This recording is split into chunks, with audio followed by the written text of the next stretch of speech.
कैसे हैं दोस्तों। आज है जो हम एलिज़ाबेथन पोइट्री के हवाले से बात करेंगे। लास्ट वीडियोस में जो है हमने पहले एज ऑफ एलिज़ाबेथ के हवाले से बात की थी, फिर शेक्सपियर के हवाले से, यूनिवर्सिटी विट्स के हवाले से। तो इस वीडियो में हम जो है जनरल जो है एलिज़ाबेथन पोइट्री के हवाले से बात करेंगे और उसके जो फेमस जो हैं पोइट्स उनके हवाले से।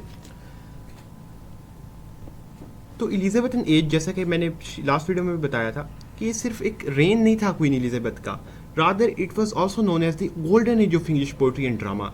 इसमें जो है इंग्लिश पोइट्री और ड्रामा ने बहुत ज़्यादा फ्लरिश किया था और ये म्यूज़िकल लैंग्वेज में लिखा जाता था। इसमें लव पे बहुत ज़्यादा फोकस था, ब्यूटी पे फोकस था, टाइम पे, नेचर पे, मोरालिटी पे। इसके अलावा जो है इसमें मिक्स्ड फॉर्म्स, यानी the way these things were written, यानी सोनेट्स की और ब्लैंक वर्स की शक्ल में लिखी जाती थी। इनमें इमेजरी होती थी, सिंबलिज्म होता था, क्लासिकल रेफरेंसेस होते थे। क्लासिकल रेफरेंसेस से मुराद यानी मिथोलॉजिकल या ग्रीक या रोमन मिथोलॉजीज का रेफरेंसेस होते थे इसमें। तो इसके जो है इंग्लिश पोइट्री, स्पेशली जो एलिज़ाबेथन पोइट्री है, इसके जो फेमस राइटर्स हैं, पोइट्स हैं, सबसे पहले जो हैं सर थॉमस वाइट और अर्ल ऑफ सरे की बात करते हैं दोस्तों। तो इन्होंने जो है एक वर्क लिखा था जिसका नाम टोटल्स मिसैलेनी था। दोस्तों ये सबसे पहली पब्लिकेशन थी और ये पहली पब्लिकेशन थी, इसने जो है मार्क की थी the first English poetry of the Renaissance. इन्होंने जो है इसके अलावा बहुत से सॉन्ग्स भी लिखे थे। ये पेट्रियार्कन मॉडल में लिखे थे और ब्लैंक वर्सेस में। दोस्तों पेट्रियार्कन मॉडल जो होता है ये एक सोनेट फॉर्म होती है जिसमें पहले 8 लाइंस का स्टैंजा होता है और फिर 6 लाइंस का। इसके अलावा ब्लैंक वर्स जो है ये एक अनराइम्ड आयम्बिक पेंटामीटर में लिखी गई पोइट्री होती है। अब चलते हैं नेक्स्ट थॉमस सैकविल की तरफ।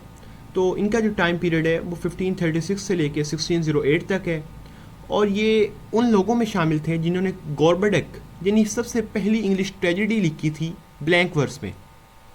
इसके अलावा इन्होंने और भी बहुत से काम किए, जैसा कि इनकी पोइटिक कलेक्शन थी जिसका नाम था आ मिरर मैजिस्ट्रेट्स।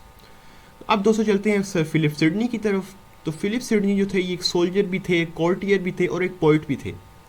इनकी तारीफ में क्वीन एलिज़ाबेथ ने कहा था कि he is one of the Jules of her crown. इनके मेजर वर्क्स में आर्केडिया है, अपोलॉजी फॉर पोइट्री है। अब द मोस्ट सेलिब्रेटेड राइटर जो हैं इस ईरा के, स्पेंसर का जो टाइम पीरियड है वो 1552 से लेके दोस्तों 1599 है। इनको जो है द पोइट्स पोइट या पोइट ऑफ शिवलरी भी कहा जाता है। इनके मेजर वर्क्स में दोस्तों द फेरी क्वीन है। ये एक एपिक एलिगोरिकल पोइम है जो इन्होंने क्वीन एलिज़ाबेथ की प्रेज में लिखी थी। दोस्तों इस पोइम में जो है नाइट्स का जिक्र है, वर्च्यू का, मिथोलॉजी का, मॉरल लेसन्स का, और इसमें जो है इन्होंने एक यूनिक पोइटिक फॉर्म में इन सब कुछ चीज़ों को लिखा है जिसको स्पेंसेरियन स्टैंजा का नाम दिया गया है। स्पेंसेरियन स्टैंजा में दोस्तों बेसिकली 8 लाइनें होती हैं एयम्बिक पेंटामीटर में और एक जो होती है वो हेक्सामीटर में हुआ करती है।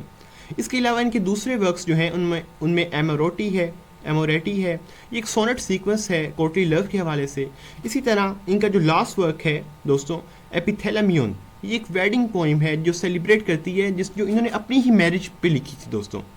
तो इसके साथ जो है हमारा एलिज़ाबेथन पीरियड एंड होता है। नेक्स्ट वीडियो में जो है हम प्यूरिटन एज पे बात करेंगे। उस वक्त तक के लिए इजाज़त चाहता हूँ। चैनल को सब्सक्राइब कीजिएगा।